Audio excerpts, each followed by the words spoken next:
Assalamualaikum warahmatullahi wabarakatuh. Selamat bertemu para kepala sekolah dan Bapak Ibu guru, para pemimpin pembelajar lainnya. Saya Yunita Rosanti MPD, Kepala SMK 1 Payakumbuh, sangat senang bertemu dengan Bapak Ibu semua. Pencapaian bekerja, berwirausaha dan melanjutkan sebagai tujuan dari pembelajaran di SMK belum optimal dicapai oleh SMK 1 Payakumbuh. Pelaksanaan pembelajaran yang dilakukan oleh guru belum mampu untuk mengantarkan peserta didik pada tujuan tersebut. Rapor pendidikan SMK 1 Payakumbuh, indikator yang menunjukkan mutu tamatan dan kebekerjaan tamatan juga belum menunjukkan kondisi yang diharapkan. Tantangan di atas tentu harus dijawab dengan rangkaian program pengembangan sekolah yang dilaksanakan setiap tahunnya.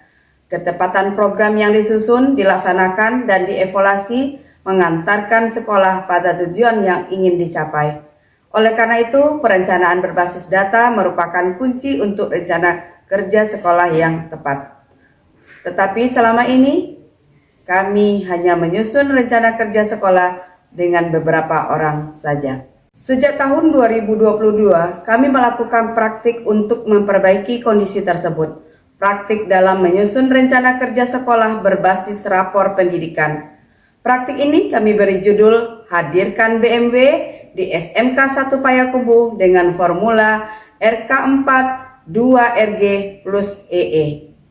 Langkah dalam tindakan yang kami formulasikan dengan RK4 2RG plus EE ini maksudnya bahwa langkahnya terdiri dari rapat kecil sebanyak 4 kali, rapat gabungan sebanyak 2 kali, dan 2 kegiatan entry dan evaluasi yang kami singkat dengan EE.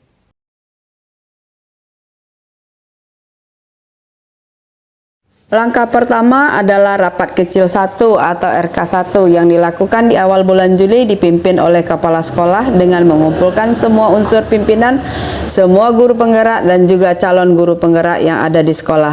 Rapat ini bertujuan menyamakan persepsi dan merancang prakarsa perubahan pola penyusunan rencana kerja sekolah yang ada selama ini. Output dari rapat ini menghasilkan kesepakatan akan dilakukan perubahan cara menyusun rencana kerja sekolah. Lalu kedua, diterbitkannya surat tugas tim pengembang sekolah, dan yang ketiga, tersusunnya jadwal pelaksanaan kegiatan penyusunan RKS. Langkah kedua adalah rapat kecil 2 atau RK2, yaitu rapat kerja tim pengembang sekolah dengan tujuan melakukan analisa rapor pendidikan sekolah. Setiap tim merumuskan program dari akar permasalahan dari indikator yang dianalisa, bisa dari apa yang dirasakan dan atau mengambil rekomendasi program yang disiapkan dalam aplikasi. Output RK2 ini adalah draft RKS. Langkah ketiga adalah rapat gabungan 1 atau yang disingkat dengan RG1, yaitu diseminasi draft RKS dalam rapat umum majelis guru dan staf administrasi pada awal bulan September.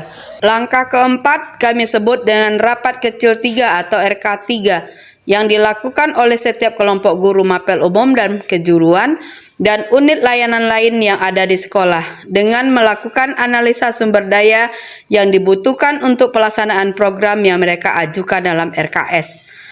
Hasil dari analisa sumber daya ini adalah ajuan alat dan bahan.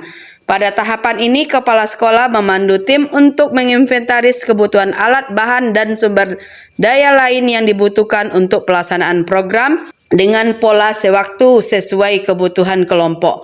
Output kegiatan ini adalah usulan rencana kebutuhan anggaran sekolah RKS sesuai dengan rencana program sekolah yang sudah disetujui. Langkah kelima adalah rapat kecil 4 atau RK4. Kami sebut ini adalah rapat pembahasan anggaran yang prosesnya dimulai oleh tim kecil Arkas dengan menggabungkan usulan kebutuhan guru dan unit layanan ke dalam tabel RKS. Proses ini dilakukan secara maraton selama 2 minggu di bulan November dengan pola kerja kolaboratif dengan menggunakan platform Drive bersama. Tim kecil ini bisa bekerja sesuai blok masing-masing. Proses ini dipantau langsung oleh kepala sekolah dan anggota tim lainnya.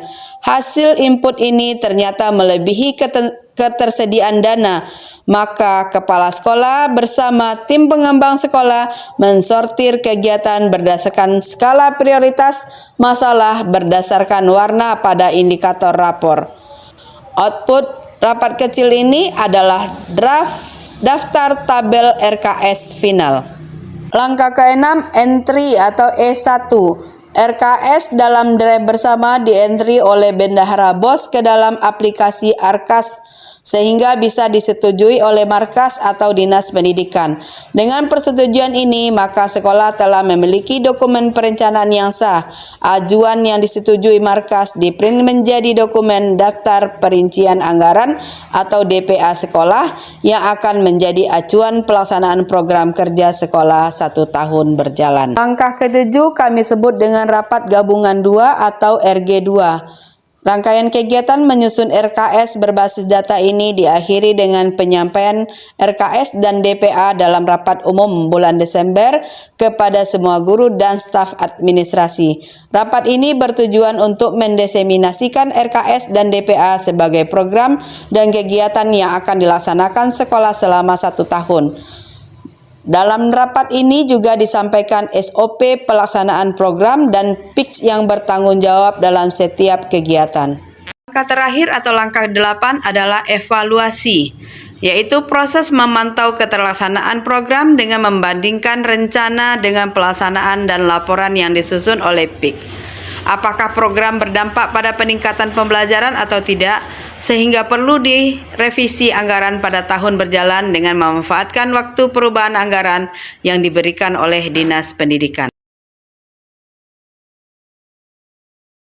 Hasil yang kami rasakan dari tindakan yang dilakukan berdampak pada peningkatan kualitas pembelajaran sebagaimana yang disampaikan oleh peserta didik berikut ini. Saya Wirnalis Putri, kelas 12 dari jurusan pemasaran, dan teman saya Naila Ramadhani, kelas 12 dari jurusan akuntansi, dan saya Widya Putri, kelas 12 dari jurusan manajemen logistik. Selama masa 3 tahun di SMK Negeri 1 Kota Payakumbuh, saya merasakan hal yang aman, damai, lingkungan yang sehat, serta suasana menyenangkan dari guru maupun teman sebaya. Selain itu, dari segi pembelajaran, kami juga didatangkan guru tamu dari berbagai industri untuk mendukung proses pembelajaran. Selain itu, kami juga diberikan bahan ajar untuk mendukung proses pembelajaran.